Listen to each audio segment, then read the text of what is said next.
యేసయ్యా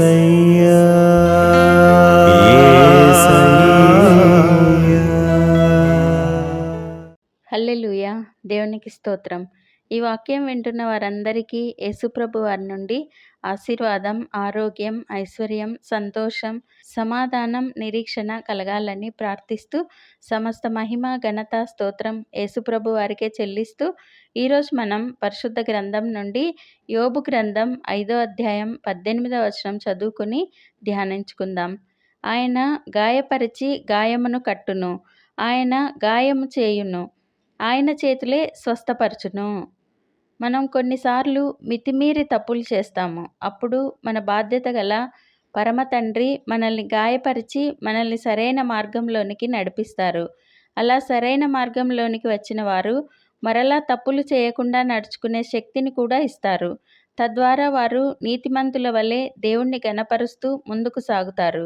గాయపరిచే మన యేసయ్య మునుపటి కంటే మంచిగా కడతారు కూడా. ఇది మనం ఉపమాన రీతిగా తెలుసుకుందాం. రాహుల్ జాబ్ కోసం కష్టపడుతున్నాడు. స్వతహాగా రాహుల్ చాలా ర్యాష్ డ్రైవర్. ఒకరోజు ఇంటర్వ్యూకు లేట్ అవుతోందని బైక్పై 100 కిలోమీటర్ స్పీడ్తో గతుకులున్న రోడ్డుపై వెళ్ళాడు. రోడ్డు సరిగా లేకపోవడంతో ట్రాఫిక్ ఉండడం వల్ల చాలా పెద్ద యాక్సిడెంట్ అయింది. బైక్ రిపేర్ అయ్యే స్థితి దాటిపోయి తుక్కుతుక్కుగా అయిపోయింది. రాహుల్కు కూడా దెబ్బలు తగిలాయి, కానీ ఎముకలు విరగలేదు. స్కిన్పై కట్స్ వచ్చాయి. ముఖ్యంగా ముఖంపై ఒక పెద్ద కట్ పడింది. ముఖ చిత్రం మారిపోయింది. కొన్ని రోజులు చికిత్స జరిగింది. తర్వాత మామూలు మనిషి అయిపోయాడు, కానీ ముఖంపై ఆ మచ్చ చెరగలేదు. రాహుల్కు కాన్ఫిడెన్స్ తగ్గిపోయి తర్వాత ఎన్ని ఇంటర్వ్యూలు ఇచ్చినా జాబ్ రావట్లేదు. అందరూ అతనిని వింతగా దీనంగా చూసేవారు. తర్వాత ముఖం చూడడం కూడా అవాయిడ్ చేసేవారు. అతని కాన్ఫిడెన్స్ అంతా తగ్గిపోయి కృంగిపోయాడు. దేవా, నువ్వు లేవు, అసలు నువ్వుంటే నాకు ఇలా అయ్యేదా అని దేవుణ్ణి నమ్మడం ఆపేశాడు. తర్వాత రోజు ఉదయం ఇంటర్వ్యూ కోసం వెళ్తుండగా అతని పక్క నుండి ఒక బైక్ అతి వేగంగా వెళ్ళింది. అక్కడే యాక్సిడెంట్ అయ్యింది. అది అతను గమనించి అంబులెన్స్కు ఫోన్ చేశాడు. వారు వచ్చి ఆ బైక్ డ్రైవర్ను చెక్ చేయగా అతను మృతి చెందాడని తెలిసింది. రాహుల్ అది గమనించి అక్కడ తన కళ్ళ ముందు జరిగిన యాక్సిడెంట్ కన్నా తనకు జరిగిన యాక్సిడెంట్ ఇంకా వేగంగా జరిగింది. అయినప్పటికీ రాహుల్కు పెద్ద దెబ్బలు ఏవీ జరగలేదు అని గ్రహించాడు. రాహుల్ కన్నులు తెరుచుకున్నాయి. అక్కడే మోకాళ్ల మీద పడి నన్ను క్షమించు యేసయ్యా అని ప్రార్థించి ఇంటర్వ్యూకు కరెక్ట్ సమయానికి వెళ్ళాడు. ఇంటర్వ్యూ క్లియర్ చేసి జాబ్ సంపాదించాడు. 147వ కీర్తన 3వ వచనంలో గుండె చెదిరిన వారిని ఆయన బాగు చేయువాడు, వారి గాయములు కట్టువాడు. దేవుడు మన గాయములను మాన్పువారు. ఆయన మనకు గాయములు కలుగచేసినా అవి మనకు గుణపాఠములుగా ఉంటాయి. ఈ ఉపమానంలో రాహుల్ తన ముఖంపై గాయం చూసిన ప్రతిసారి దేవుడు అతనిని కాపాడిన సంగతి గుర్తుకు వస్తుంది. అలాగే నిదానంగా డ్రైవింగ్ చేస్తాడు. అలాగే మన గాయాలు కూడా మనకు దేవుని ప్రేమను గుర్తు చేస్తాయి. దేవుడు మనల్ని కూడా తప్పక ప్రాణహాని నుండి కాపాడారు. ఇది సత్యమే.